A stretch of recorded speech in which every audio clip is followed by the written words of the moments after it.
Welcome to the Power of Food podcast. We are so excited to bring you evidence-based nutrition information focusing on addressing the root cause for imbalance. Food has the power to help you achieve lifelong optimal health without the side effects of prescription medication. Subscribe on Apple Podcasts, Spotify, or any other podcast platform. I am Stacy Seslowski, functional nutrition registered dietitian. And I am Leah Grace Barrick, functional nutritionist. Hi, everybody. Welcome to episode 5. I'm so excited every time we get an extra one on here. We're moving along, Leah. I know. So exciting. We have our new intro, too. This is our first episode with that. So moving up. We're becoming real professionals now. So I feel like today's topic is just so appropriate for what is going on. Businesses and schools are reopening, and some people are worried about the COVID pandemic and how it is spreading. So we thought that we would talk about ways to defend ourselves. I mean, our best defense against COVID is our own immune system and our ability to just stay healthy, and staying healthy is within our control. So we're going to go through many different examples today of foods and behaviors that we can implement to stay healthy, defend ourselves, and then if we were to start to feel symptoms, really what we can do at home to try to just get healthy as quickly as possible. Yeah, I'm really excited to talk about this because there is so much we can do to strengthen our immune systems and, help protect us. And obviously, there's no known cure. There's nothing that 100% is going to give you assurance that you're not going to get COVID, but there is a lot you can do so that it can decrease the chances of you getting it. And if you do get it, you're less likely to have a really severe outcome or experience with it. So I think, as nutrition professionals and health professionals, everyone's been a little bit disappointed that, the government and people, making, the openings, what am I trying to say? Like all the people in charge essentially are saying, wait for a vaccine, socially distance, wash your hands, wear a mask, all of that, which is important, but there hasn't really been mention of, the nutrition and lifestyle intervention. So that's why we wanted to talk about this. And I'm really excited to jump right in because there are a lot of topics we can cover. Yes, I agree. So just to get started, we thought we would talk about foods and behaviors to keep us healthy even before any type of exposure. Again, this is something that we can control, and we're really excited to empower you guys today to know what foods and vitamins and minerals that we really need to focus on to keep ourselves healthy. So I thought maybe I'll just throw out one or two, and then you can, get in there with the next 2 or 3. Yeah, perfect. The top 2 of the vitamins and minerals that I feel like we should begin with is vitamin C and potassium. Those are 2 really important. Vitamin C is a vitamin, potassium is a mineral. Potassium is a mineral that you can find in, I actually looked this up and found it interesting because there were some foods. When I think potassium, I immediately think bananas, kiwi, and some of those things. But I was interested to find out that there are other ones like beans, lentils, potatoes, beets, parsnips. I actually love parsnips. I love parsnips and carrots and potatoes. What a great combination that makes. Mm-hmm. Let's see, chard tomatoes and tomato sauce. I don't know if everyone knows this, but tomatoes is actually one of the foods that when you cook it, you make some of the important nutrients that are packed in tomatoes more available to our bodies. So cooking tomatoes and having tomato sauce is actually a good way to get those minerals and vitamins. Oranges, bananas, like I said, avocados, yogurt, and also one that people don't think of often is electrolytes. electrolyte drinks. So electrolyte and sports drinks, I always try to find ones with the lowest amount of sugar. But at least we do know that if you're drinking those electrolytes, you're getting that added potassium. And then vitamin C, we always think of citrus fruits, but also I looked that up and found some fun ones like plums and cherries, guava, papaya, kiwi, broccoli, Brussels sprouts. But I wanted to mention, have you ever heard of a fruit? I didn't even know this was a fruit, called rose hips. Yes, I've heard of rosehip tea, I think. Yeah, that's what I knew of, but there seems to be a fruit, and it said the way it was described was that it's sweet and tangy fruit from the plant of roses. Interesting. I did not know about that, but I love me neither. trying new foods and stuff like that. So that might be one that I search for and try to see if I could add that into my diet. Yeah, that's awesome. Thanks for sharing those. And I love sharing the tip about the tomatoes, how when you heat it up, the lycopene is way higher in quantity. And the same is true in the inverse. So a lot of foods when you don't cook them, so talking about vitamin C, which you mentioned, a lot of foods that are high in vitamin C, if you cook them, it actually decreases the vitamin C. Exactly. So, we're always talking about diversity within the foods, but also we want to incorporate diversity in how we cook our foods or not cook. So one of my favorite, ideas or facts rather is that red bell peppers actually have more vitamin C than oranges, which surprises a lot of people because we always think of oranges having the most vitamin C, right? Orange juice that's always marketed at us as high in vitamin C. So I love that you brought up so many different foods because it's true, there are so many different ones that we can include in our diet. So that's awesome.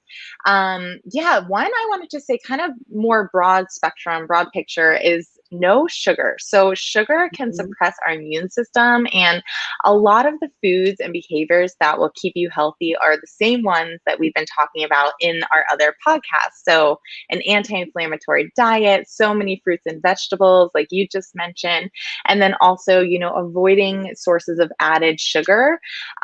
So that's going to be like high fructose corn syrup, table sugar, even things like maple syrup in excess, honey, all of that.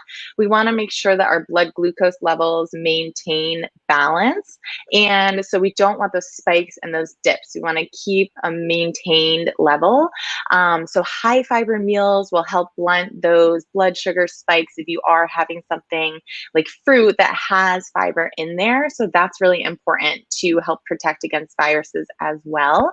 And then I also just wanted to mention gut health in general. So again, the fiber, fermented foods are great for immune health because we know that 80% of our immune system is in our gut. So, anything that you can do that's good for gut health will also be good for your immune health. So we've talked about probiotics a little bit and how Stacey and I both kind of like prebiotics a little bit more, except for specific circumstances. So prebiotics are essentially the food for your gut microbiome. So those are things like fruits and vegetables, again, nuts and seeds, legumes, like you were mentioning, Stacey. So all of that is really great for overall health, but also immune health in the time of COVID. Yes. And then my last 3 specific nutrients that I had on my list were vitamin D, vitamin A, and zinc. So we all know vitamin D is what we get when we're in the sunlight. So that's really a great way to get vitamin D that gets absorbed into our bodies. Some foods that are high in it are salmon and herring and sardines. One way that I recommend to people is they sell nowadays these canned,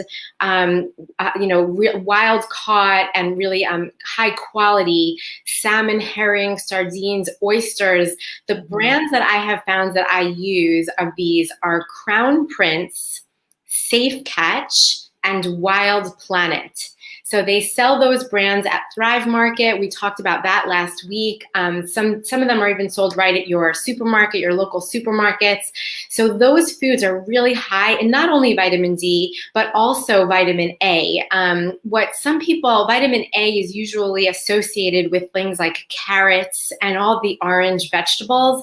But what we should realize is that when you get them from carrots and some of those vegetables, it's actually the precursor for vitamin A, and it doesn't always turn over into vitamin A in your bodies. So it's important to try to get the preformed vitamin A in your diet as well from those foods I already mentioned, but also liver, cod liver oil. I usually recommend a brand called Nordic Naturals. It's my favorite cod liver oil. Taking like 1 teaspoon a day is a great way to make sure you're getting some of that vitamin A, vitamin D, and also the DHA, the omega-3 fatty acids that we have talked about in the past. And then finally, the zinc that I mentioned, also in those shellfish, in red meat, in nuts, dairy, eggs, whole grains. So those are just 3 more of those nutrients that I wanted to point out. Yeah, all of those brands that you mentioned are my favorites as Yeah. well. I'm so happy you mentioned those too, because people are always asking, what brand should I get? Where do I find this? Where do I find that? And so that's awesome that you mentioned that. And those oysters, the Crown Prince, I love those. They're Oh my actually really God. good. I was scared to try them. I like raw oysters, but I don't know, something about it coming from a can, I was really hesitant, but I'm so happy I did, because that is loaded with zinc too, which I'm sure we're going to talk about more, but that's so crucial for immune health. So, in the beginning of this pandemic, I was eating those oysters like a few times a week, because they're so good, and it's always best to do food first. So thanks for mentioning those. Yeah, no, I don't want to embarrass, but my husband literally eats a can of those a day. Like, we have like a million of them in my cabinet, and it's like the first. I'm like, oh, what snacks do you want? He's like, do we have oysters? Oh my goodness! Does he just eat them straight? Yeah, he just opens up the can and he eats right out of the thing, and he's like, how come you don't eat these every day like I do? I'm like, he'll eat the entire thing, and I always feel bad because when I open it, I don't want to eat an entire amount. Right. Totally. Oh, that's too funny. I love it. And then, Safe Catch is so awesome. If if they haven't heard of that essentially they test all of the fish. So, it's low mercury, which mercury is a heavy metal that we want to avoid, especially in bigger fish. So like tuna. So I love that they test all of those, and, you have the assurance that you can eat those and be safe and all of that. So really, really great brand there. I also wanted to mention, in terms of foods and behaviors for immune health in general, you want to make sure that you're avoiding foods that you're sensitive to, because that is going to upregulate your immune system and cause excess inflammation. And then if you think about it, then your immune system is busy dealing with that. It won't be as available and ready and armed if you do come across a pathogen, or you do get the pathogen and then have to fight it. So we want to, we talked about this a lot, but talk to a practitioner, figure out what your food sensitivities are so that you can avoid those, and, do a gut healing protocol if you need to, so you're not contributing to that excess inflammation. So that's super important. And then I also just wanted to mention, in terms of behaviors to help keep yourself healthy, stress reduction and sleep are, the most important. You really, really want to focus on those right now, as well as moderate exercise. And I say moderate because a lot of people go way too hard and they don't give themselves rest days, and that can actually compromise your immune system.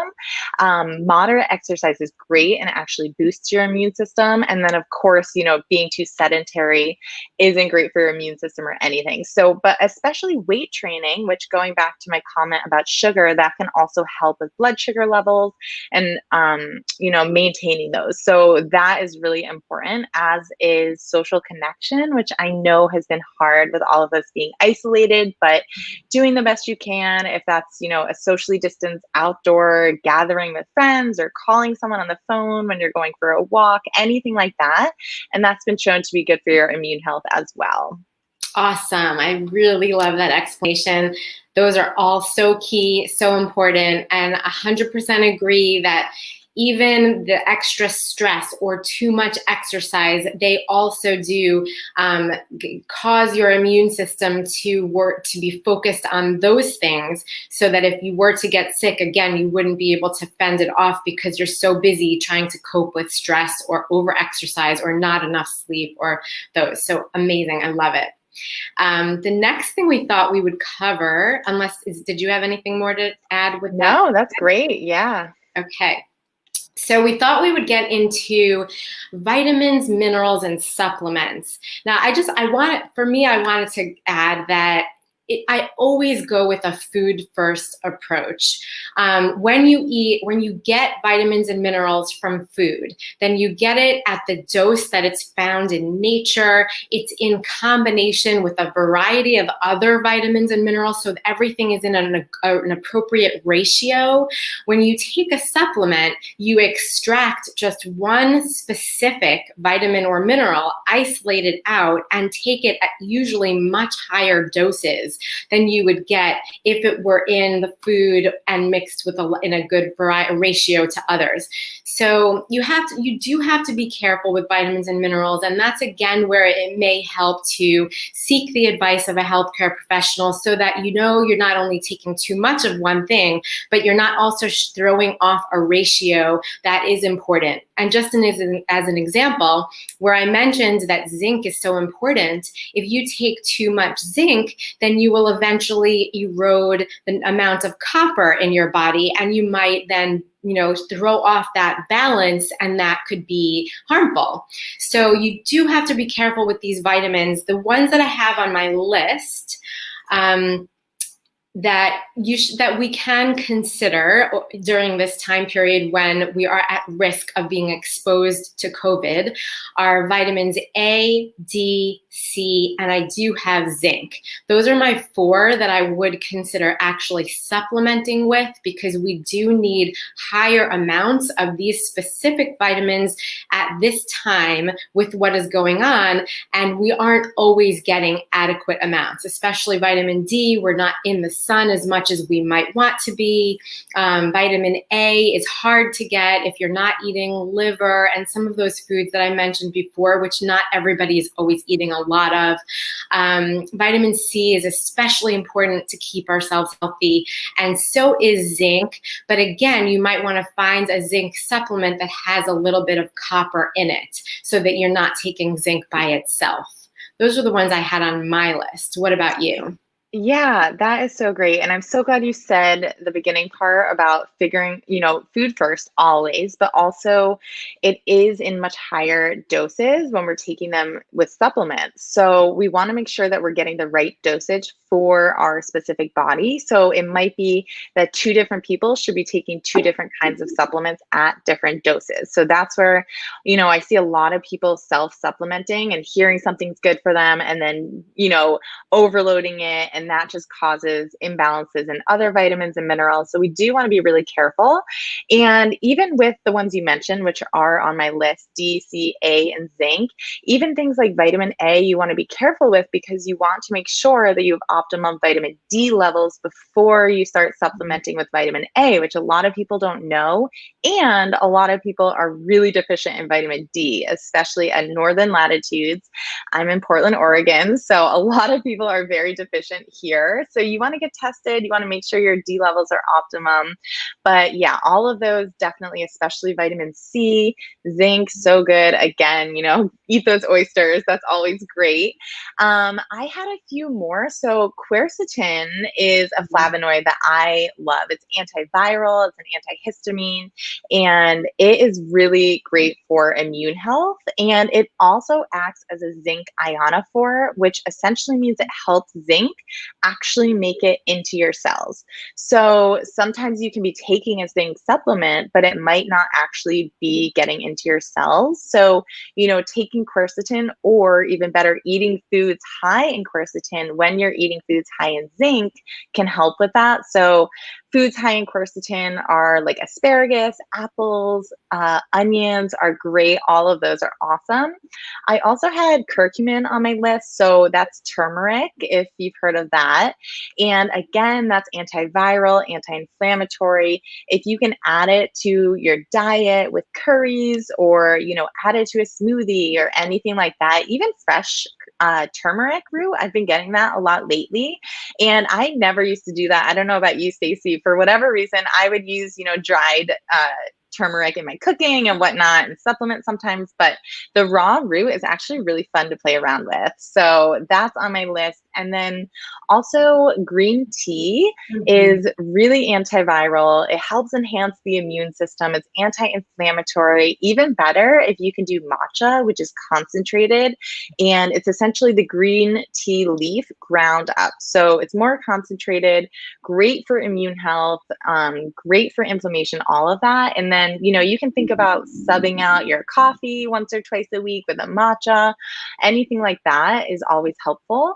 And then my last one was N-acetylcysteine, which is antiviral, and it's the precursor to glutathione, which is an antioxidant that helps with immune health, immune function. It's been shown to help reduce flu severity. So NAC is actually a lot more affordable than glutathione, which can be pretty pricey. So I like that supplement a lot. Obviously, it depends on who you are and what your situation is, but that's a great antiviral as well.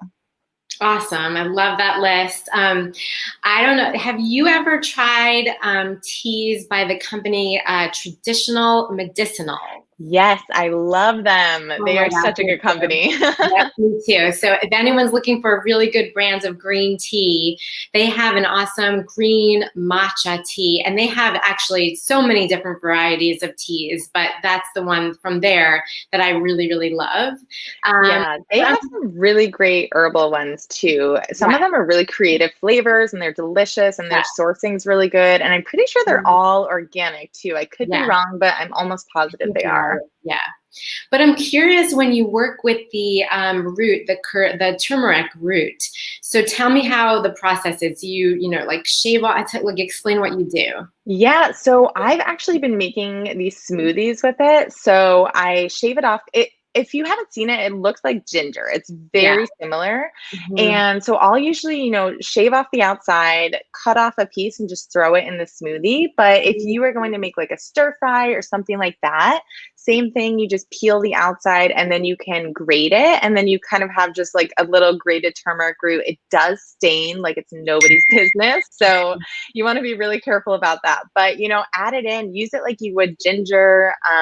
And it's good. It's delicious. And obviously, like we keep saying, food first. And so you do want to make sure you're adding black pepper because that increases the absorption. But it's been fun to experiment with because I hadn't really in the past. I love that. And then how do you store the root once just on my counter next to my ginger? Yeah. I don't really actually know if you should keep it in the fridge. I should probably look that up, but I don't keep my ginger in the fridge. So our house stays pretty cool. So maybe if it was really warm, I would keep it in the fridge. But usually, on my counter for like a week or so. And it's been really good in these smoothies I've been making with like, what do I put in it? Orange, a little bit of ginger. I put turmeric in there, a little bit of black pepper. I can't even remember. I think I put some collagen peptides, some oat milk. It's really yummy. It's like an anti-inflammatory immune smoothie. It's so good. I can definitely share the recipe as well. I love that. That sounds awesome. I'm totally going to try that.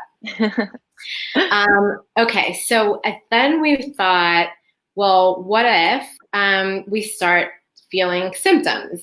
And some of the ones that you mentioned, I had NAC, I had quercetin. Those were on my list if you're starting to feel symptoms. I also have glutathione, which so if you're starting to feel symptoms, at that point, in my mind, invest the money. Right. Because Absolutely. at this point, you want to throw all of your weapons at this thing. So glutathione, what I recommend is getting the liquid kind. It's something that you would squirt into your mouth and hold under your tongue for like 20 or 30 seconds before you swallow. I would recommend a dose of between 400 and 500 milligrams, and you'd want to do that 2 or 3 times during the day between meals on an empty stomach. So this is really, if I had to recommend anything of all when you have this virus, this would be my number one. Glutathione, 400 to 500 milligrams, 2 or 3 times during the day in between meals. I will say it does not taste good. You will not enjoy the experience, but it is the thing that will most powerfully fight. It's the most powerful antioxidant that our bodies make, and you will need high doses of this in the case of COVID. So that's what I would say. You can even do that in addition to taking NAC, because you want to throw everything at this virus. So I would say a combination of glutathione and NAC, that's the N-acetylcysteine that you mentioned, both of them would go on an empty stomach in between meals. I had quercetin, like you said. Some other ones were berberine. Berberine is one of the herbs that really strengthens the part of our immune system that fights off any type of invader or toxin or something like that. So berberine is one that you can find in supplements. And I would just say, whatever supplements that you're getting, try to find ones that have no other ingredients, or at least the smallest amount of other added ingredients. You really don't want fillers or anything besides the really high quality supplement that you're looking for, the herb that you're looking for. So check out the companies, go to their website and see if they're third party tested, and the quality, how they source their ingredients. Just make sure that they are being tested so that we know that we're getting exactly what they claim is on the bottle, and that there's no other heavy metals or fillers or things that we don't want. I have a couple more, but let me let you have a chance. Go ahead. Yeah, sure. I'm so glad you mentioned berberine because I didn't have that one on my list, but that is a great one as well. And such a good point about making sure you know where your supplements come from, because the supplement industry, I don't know if most people know this, but it's not that regulated. So like you said, a lot of times you can get a supplement and it either doesn't have what it says it has, or, it has a bunch of other stuff that it's not supposed to have, like heavy metals and other toxic things in there. So you really want to be careful. And so really great point. Thanks for bringing that up. And so, yeah, if you are getting symptoms, a lot of it is like we talked about, stay home and rest, sleep, decrease stress. I also had electrolytes on my list. I know we talked about that a little bit earlier, but that could be really helpful, as can drinking warm liquids and broth, especially bone broth. So bone broth is really healing. It has collagen, which is great for gut health. It'll help, keep you hydrated. All of that is really, really important. And then of course, if you have a sore throat, that kind of thing, that can help as well. Also, if you have respiratory congestion or your sinuses are clogged, you can use a humidifier or vaporizers or steam inhalers. Spend time in a steamy bath or a shower. I would say just make sure you have a shower filter if you're doing that, because you don't want to be breathing in toxins in your water. But you can put essential oils in there, like eucalyptus, menthol, peppermint, and frankincense. All of that can help as well. And then if you do have a sore throat, things like salt water, gargles can be really helpful, and that can help loosen mucus. Also great for the vagus nerve, which we talked about a couple episodes ago. But yeah, herbal teas, ginger, especially ginger is anti-inflammatory, great for immune health. And then as I mentioned earlier, just really, really be stringent and make sure you're limiting your excess sugar. You're eating all the plants, all the fiber, fruits and vegetables, vegetables, getting all of that in, and just helping with your overall immune health. Yeah, a great list. Totally agree with everything, as always. I would say reishi mushroom is another good one. Reishi teas is great to have. And the last herb that I had on my list was astragalus. That's another one that will also, similar to berberine, strengthen that part of our immune system that fights off foreign invaders. And then really my last thought was managing stress if you do have exposure, and even if you've been tested positive for COVID, controlling, I know it sounds really hard because you're going to be scared. It's scary. It's not an enjoyable experience by any means, but trying to keep a positive thought process in your mind, because that stress releases the same, they're called cytokines, the same inflammatory substances in our bodies that does the virus. So if you're, if you're having more and more stress at the time that you also have the virus, it's just going to accumulate all these different inflammatory cells. So I don't know if our listeners have heard of something called adaptogens, but that is something that kind of modulates our mood a little bit.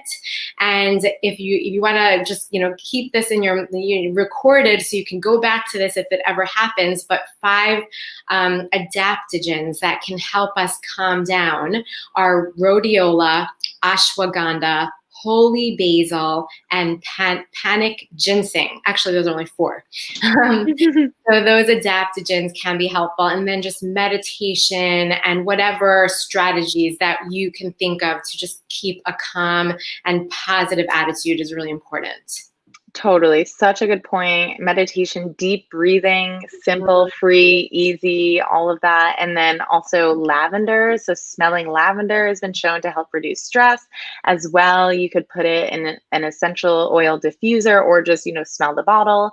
There's a lot you can do. And I think a lot of it is finding out what works best for you as an individual. So just playing around with it. And even now, even if you don't have COVID, finding something that works for you to decrease stress, because that's arguably the most important thing for overall health and immune health.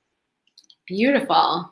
Well, honestly, I think this was one of the most valuable podcasts that we've had so far. I think we really packed it with useful information that this information alone might help people relax a little bit, just knowing that they have the weapons that they might need, in time of stress or illness. So, Jess, do you have any last things to note before we just head off? I don't think so. I think we did a pretty good job, with the overview. We always talk about this, but obviously there's way more we could talk about, but we wanted to keep it pretty succinct and not overwhelm our listeners. But obviously, if you have a question about this or you're curious about your own immune health, feel free to reach out to us. We're both accepting new patients, and, we can help hold your hand and walk you through this, because it can be really overwhelming, especially when this is your first time, considering your health and wanting to get healthy and thinking about your immune health. So that's kind of all I had to add, but we're wrapping up here. So my name again is Leah Grace Barrick, and my website is www.gracefunctionalnutrition.com. I am accepting virtual patients currently, so feel free to reach out, and you can email me at gracefunctionalnutrition@gmail.com, and also find me on social media at Grace Functional Nutrition. Awesome. And just to remind you, my name is Stacy Kozlowski. My website is www.healfromfood.com. You could email me at Stacy, STACY, at healfromfood.com, or also find me on social media at healfromfood. So until next time. Thanks for listening. Thanks, Stacy. Have a good rest of your day. Thanks, you too.